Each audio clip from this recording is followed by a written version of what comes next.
Hello everyone, welcome to the Pahadi Talim Foundation, a dedicated YouTube channel for civil service aspirant.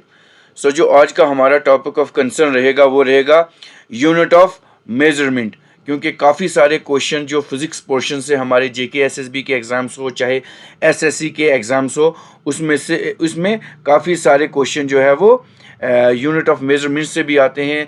So without wasting time let's start the video. सबसे पहले अगर हम देखें unit क्या होती है, ठीक है जी. So measurement of any physical quantity involves comparison with certain basic arbitrarily chosen widely accepted reference standard called unit, जिसको हम यूनिट्स कहते हैं, ठीक है जी. सो सबसे पहले अगर हम देखें हमारे पास बहुत सारी क्वांटिटी होती हैं, बहुत सारी क्वांटिटीज़ होती हैं और उसकी एसआई यूनिट्स होती हैं, ठीक है. सो वन बाय वन हम सब डिस्कस करेंगे, क्योंकि ये ऐसे क्वांटिटीज़ हैं एग्जामिनर क्वेश्चन में पूछेगा कि इस क्वांटिटी की एसआई यूनिट क्या है. सो सबसे पहले अगर हम देखें हमारे पास एक क्वांटिटी ले लेते हैं. हमारे पास सबसे पहले देखते हैं हमारे पास लेंथ इज़ अ क्वांटिटी, ठीक है जी. लेंथ एक क्वांटिटी है. सो अगर लेंथ की एसआई यूनिट देखेंगे तो लेंथ की एसआई यूनिट मीटर होती है, ठीक है जी.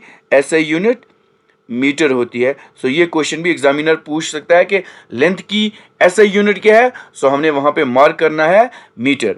फिर अगर हम सेकंड वन देखें हमारे पास आ जाता है टाइम. एग्जामिनर पूछेगा कि टाइम की एसआई यूनिट क्या है. सो टाइम की एसआई यूनिट क्या होती है हमारे पास.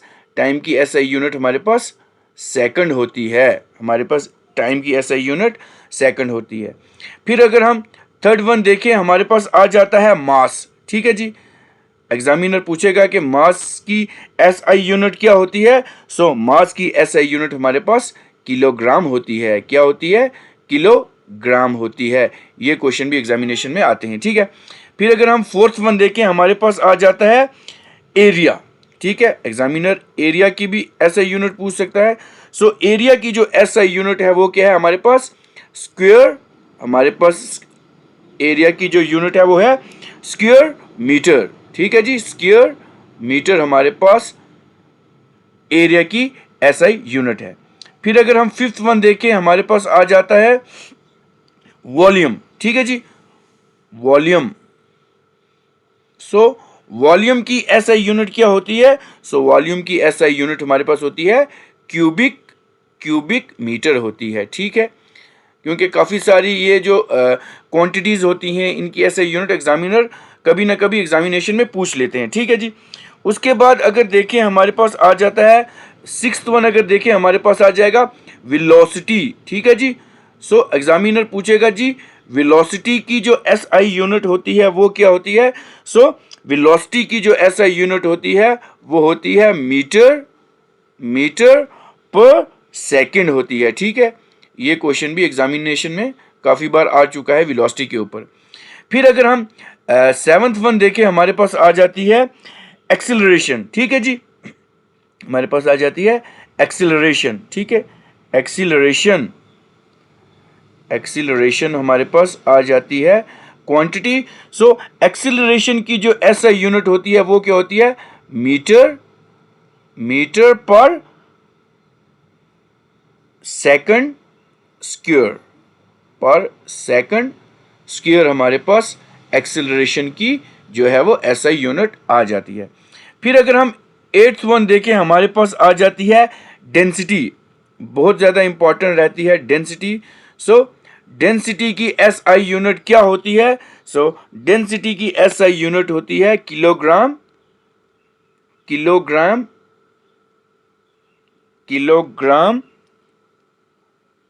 पर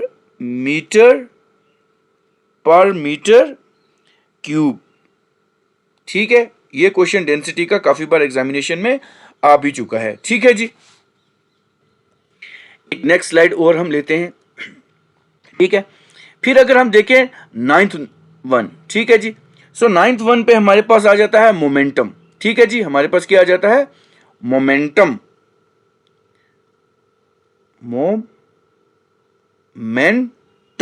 ठीक है. जो हमारे अंदर मोमेंटम होता है. सो अगर मोमेंटम की एसआई यूनिट देखें तो मोमेंटम की एसआई यूनिट होती है हमारे पास kilogram, kilogram, kilogram metre, metre per second हमारे पास होती है। फिर अगर हम 10th वन देखें हमारे पास आ जाती है वर्क। सो ये तो एक कॉमन सा क्वेश्चन रहता है, SI unit of work. So SI unit of work जो हमारे पास होती है वो क्या होती है, जूल। ठीक है जी।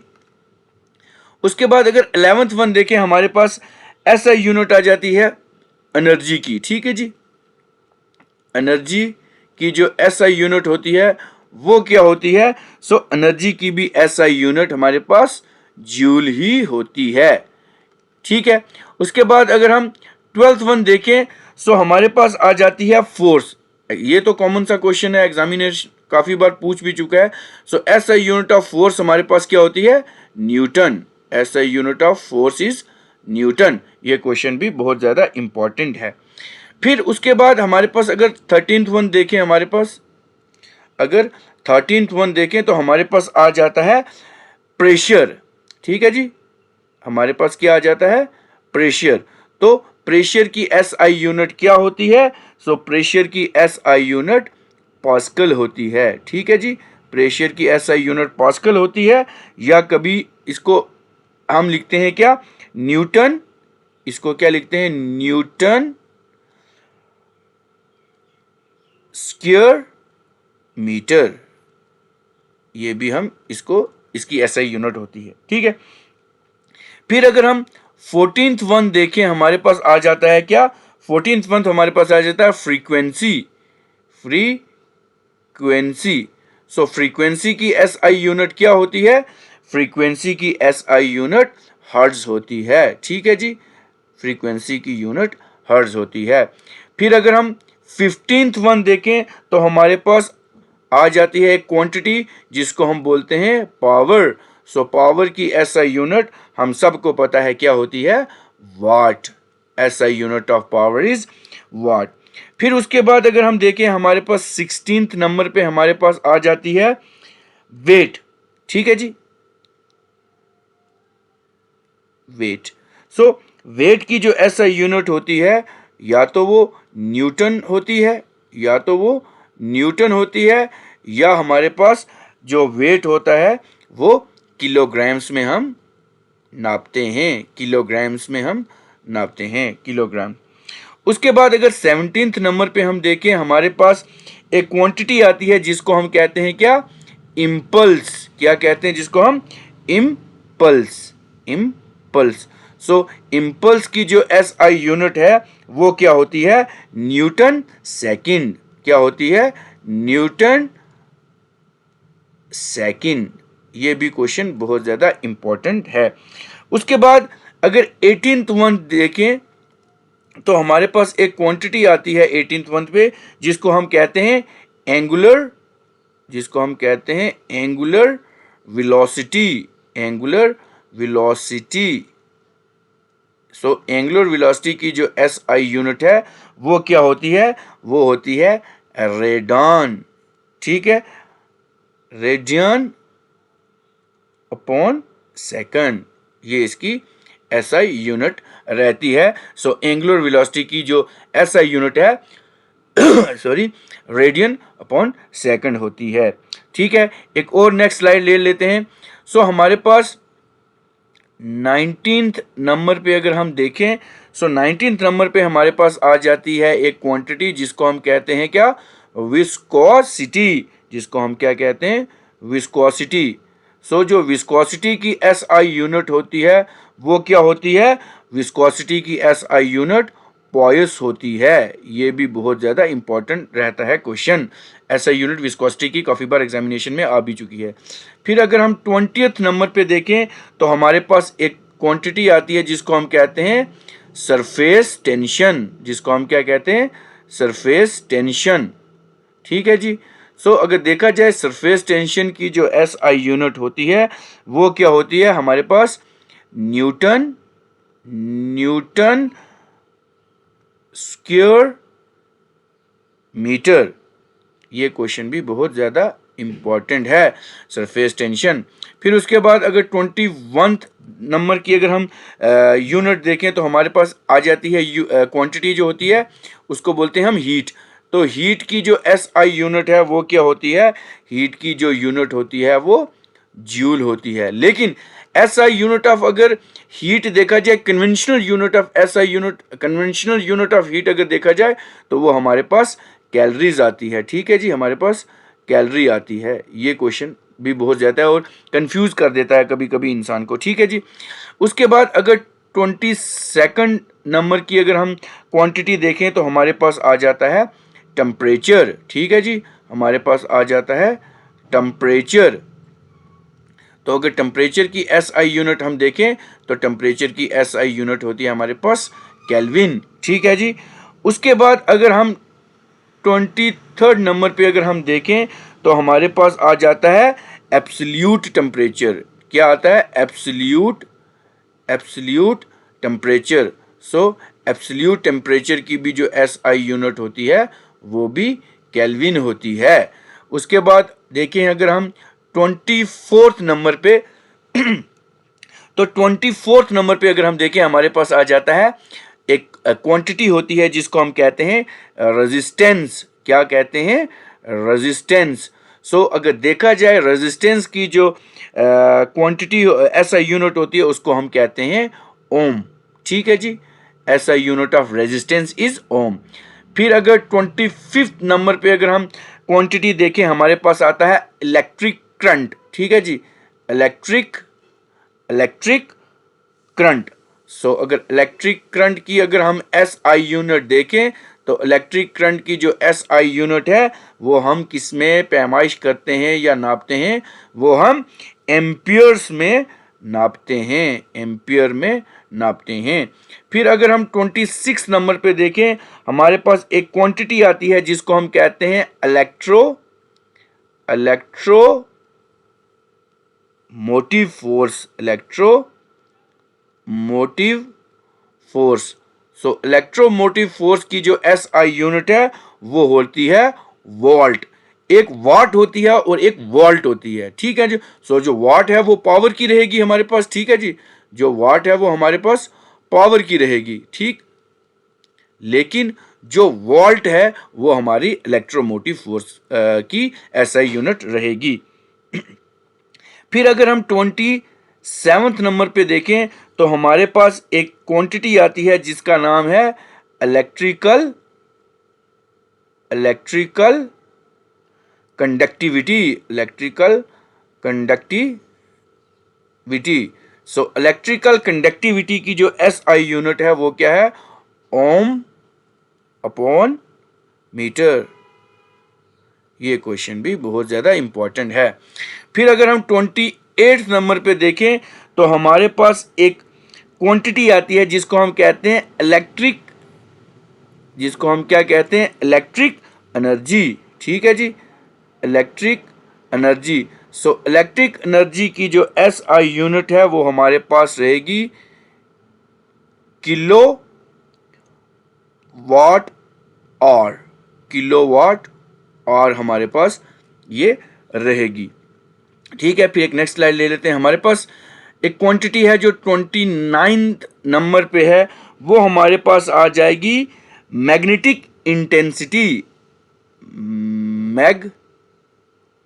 Magnetic, magnetic intensity, magnetic intensity की जो एस आई यूनिट है वो क्या रहेगी, मैग्नेटिक इंटेंसिटी की जो एस आई यूनिट है उसको बोलते हैं ऑर्स्टिड, ऑर्स्टिड।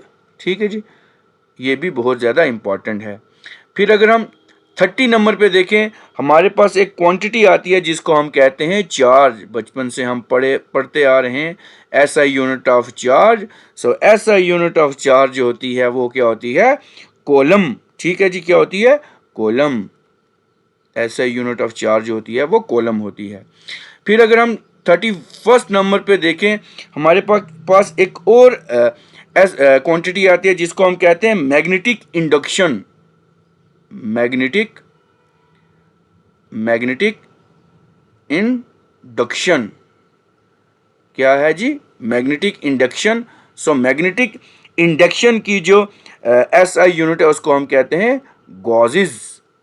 ठीक है जी। फिर अगर 32 नंबर पे देखें, हमारे पास एक और क्वांटिटी आती है जिसको कहते हैं हम ल्यूमिनस, क्या कहते हैं, luminous, luminous flux, luminous flux कहते हैं। सो ल्यूमिनस फ्लक्स की जो एसआई यूनिट होती है उसको हम कहते हैं कैंडीला, कैंडीला कहते हैं।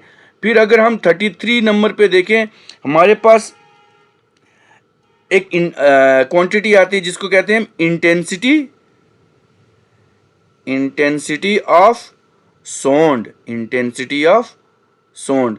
सो इंटेंसिटी ऑफ साउंड की जो एस आई यूनिट है वो क्या होती है, डेसिबल। ठीक है, ये आप याद रखेंगे। फिर 34th नंबर पे हमारे पास एक और क्वांटिटी आती है जिसको हम कहते हैं पावर ऑफ लेंस। जो हमारे लेंस होते हैं, पावर ऑफ जो लेंस होते हैं उसकी एसआई यूनिट क्या होती है, उसकी एसआई यूनिट होती है डायप्टर, डायप्टर होती है उसकी एसआई यूनिट।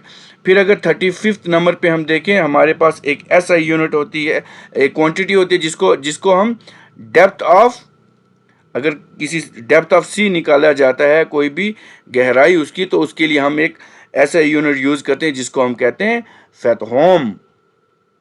ठीक है जी। तो फैथोम हम जब डेप्थ ऑफ सी को निकालते हैं तो हम एक यूनिट यूज करते हैं जिसको हम कहते हैं फैथोम। और ये क्वेश्चन बहुत ज़्यादा इंपॉर्टेंट रहते हैं, जितनी भी क्वांटिटीज़ हैं, ठीक है ना, और उसकी ऐसा यूनिट ये एग्जामिनेशन में आते हैं। फिर एक और चीज़ मेरे माइंड में आ रही है, हमारे पास होती हैं कुछ फिजिकल क्वांटिटीज़, ठीक है जी, जो हमारे पास फिजिकल क्वांटिटीज़ होती हैं, ठीक है, फिजिकल क्वांटिटीज़। उसमें अगर हम देखें, हमारे पास दो क्वांटिटीज़ होती हैं। एक हमारे पास होती है स्केलर क्वांटिटी, एक होती है हमारे पास स्केलर क्वांटिटीज़, स्केलर क्वांटिटीज़, और एक हमारे पास होती है वेक्टर क्वांटिटी। ठीक, एक हमारे पास क्या होती है, वेक्टर, वेक्टर क्वांटिटीज़। ठीक है ना। इसमें से भी काफ़ी सारे क्वेश्चन जो है वो एग्जामिनेशन में पूछ लेता है कि सबसे पहले तो वो पूछ लेगा कि स्केलर क्वांटिटीज़ क्या होती हैं, और दूसरे नंबर पे वो पूछ लेगा वेक्टर क्वांटिटीज़ क्या होती हैं। तो सबसे पहले हम अंडरस्टैंड करते हैं कि ये जो थोड़ा कलर चेंज कर लेते हैं, ठीक है जी। हमारे पास अगर देखेंगे स्केलर क्वांटिटीज़ क्या होती हैं, ये वो वाली फिजिकल क्वांटिटीज़ हमारे पास होती हैं विच हैव, वो वाली फिजिकल क्वांटिटीज़ जो होती हैं which have magnitude, which have magnitude, which have magnitude and direction, which have magnitude and direction, which have magnitude and no direction। ठीक है ना, जिनमें मैग्नीट्यूड हो और डायरेक्शन ना हो उसको हम क्या कहते हैं, स्केलर क्वांटिटी। ठीक है जी, क्वांटिटीज। उसके बाद वेक्टर क्वांटिटीज वो फिजिकल क्वांटिटीज हैं जिसमें विच हैविंग बोथ, जिसके बीच बोथ मैग्नीट्यूड, जिसके बीच बोथ मैग्नीट्यूड और डायरेक्शन हो। ठीक है जी, बोथ मैग्नीट्यूड एंड डायरेक्शन जिसके बीच हो उसको हम कहते हैं वेक्टर क्वांटिटीज। और ये क्वेश्चन एग्जामिनेशन में आता ही आता है। और ये क्या करता है, which obey the triangle law of vector. ठीक है, फिर लेकिन एग्जाम्पल पूछ लेंगे कभी कभी कि जी बताएं आप कि स्केलर क्वांटिटीज कौन सी होती हैं और वेक्टर क्वांटिटीज कौन सी होती हैं। अगर हम स्केलर क्वांटिटीज की बात करें जिसमें खाली हमारे पास मैग्नीट्यूड होता है और डायरेक्शन नहीं होती, तो वो हमारे पास मास, उसके बाद हमारे पास स्पीड, उसके बाद स्पीड की बात करें, उसके बाद अगर हम वर्क की बात करें, उसके बाद अगर हम टाइम की बात करें, उसके बाद पावर, एनर्जी, ये सब जो हैं किस में आते हैं, स्केलर क्वांटिटी में। और उसके बाद स्पीड भी आ गया हमारे पास, ठीक है जी, वॉल्यूम आ गया। अगर हम वेक्टर क्वांटिटीज़ की बात करें तो वेक्टर क्वांटिटीज़ में हमारे पास डिस्प्लेसमेंट, डिस्प्लेसमेंट, उसके बाद हमारे पास आ जाएगा वेलोसिटी, उसके बाद अगर देखें हमारे पास आ जाएगा फोर्स। ठीक है, फोर्स में कभी कभी बंदा कंफ्यूजन कर लेता है, वो इसको स्केलर क्वांटिटी में डाल देता है, although it is a part of vector quantity. उसके बाद हमारे पास टॉर्क आ जाता है, ठीक है जी। उसके बाद हमारे पास क्या आ जाता है, टॉर्क आ जाता है, एक्सिलरेशन आ जाता है, ठीक है ना, एक्सिलरेशन आ जाता है। सो ये question examination point of view से बहुत ज़्यादा इंपॉर्टेंट हैं और एग्जामिनेशन में आ सकते हैं। सो ये लेक्चर इसको यहीं सम अप करते हैं, क्योंकि इसमें से काफ़ी सारे क्वेश्चन अगर एग्जामिनेशन जो भी हमारे रिसेंट एग्जामिनेशन आपके आ रहे हैं उसमें जो भी क्वेश्चन अगर यूनिट ऑफ मेजरमेंट से पढ़ेंगे तो इससे बाहर नहीं आ सकते। सो ये वीडियो आपको कैसा लगा आप हमें कमेंट करके बता सकते हैं, ठीक है जी। इस वीडियो को ज़्यादा से ज़्यादा शेयर करें, लाइक करें और हमारे चैनल को सब्सक्राइब करें और बने रहें हमारे चैनल के साथ। दैट इज़ द पहाड़ी तालीम फाउंडेशन। पढ़ना है, बढ़ना है। With this, thank you very much.